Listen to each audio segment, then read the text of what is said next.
everyone, and welcome to the second day of the mini retreat, Sifting for Truth. The title today is Not Immediately Apparent. Truth takes time. It doesn't always manifest itself immediately. There's a vignette that Chris Favre, a parishioner, is going to share that I think illustrates this quite well. Take a listen. Hi everyone, I'm Chris, and I'm here to talk about truth not being immediately apparent. The way this emerged for me several years ago was in my travels to Latin America. A cousin first advised me that if I'm buying anything from a local, that I should be sure to bargain or barter basically for the best price.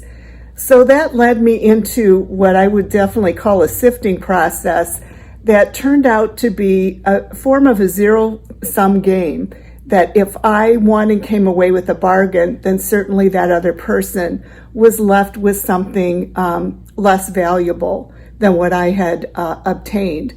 And it was a very transactional kind of experience to be purchasing that way, and I didn't enjoy it. I later came to understand that the price that someone set in Latin America was based on their appraisal of how much we could afford to pay. And that began to soften my grip on this rigid rule of always get it for the lowest price, in understanding that there was some respect for us in understanding what we may be able to afford.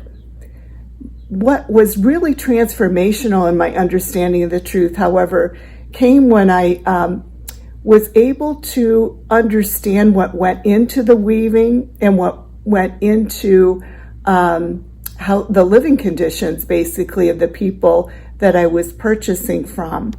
And I brought along a prop here of something that I purchased in San Lucas in Guatemala, San Lucas Atalan.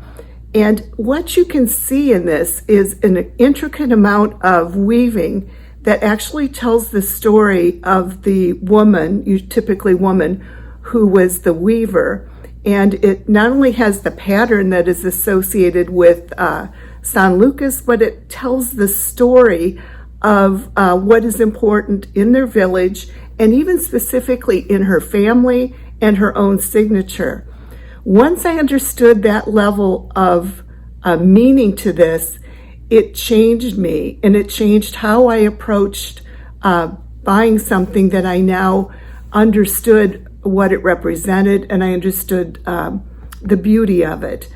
And I also understood where any money that I paid, what it did to relieve the family. One woman explained that she was making these scarves and blankets in the hopes that her own children could afford an education, because she had never learned to read or write.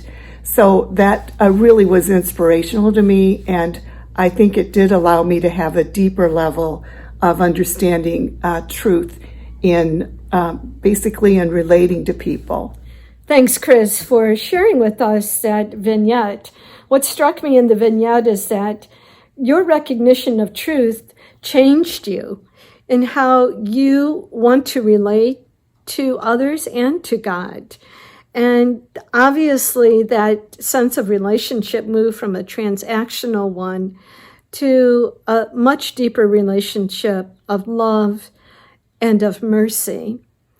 And that certainly is something that all of us can reflect upon in our relationships. How are they? Are they transactional, or are they more covenant-like, one of love and compassion and respect? As we conclude this second session, I invite you to reflect on any of it that struck you, however the Spirit might be working in your life. And here's a question you may like to ponder. How did you pursue the truth that is not immediately apparent?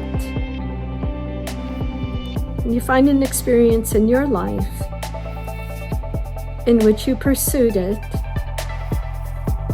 and God revealed the truth to you. And perhaps how did that set you free? Have a good day. See you in 2 more days. Bye now.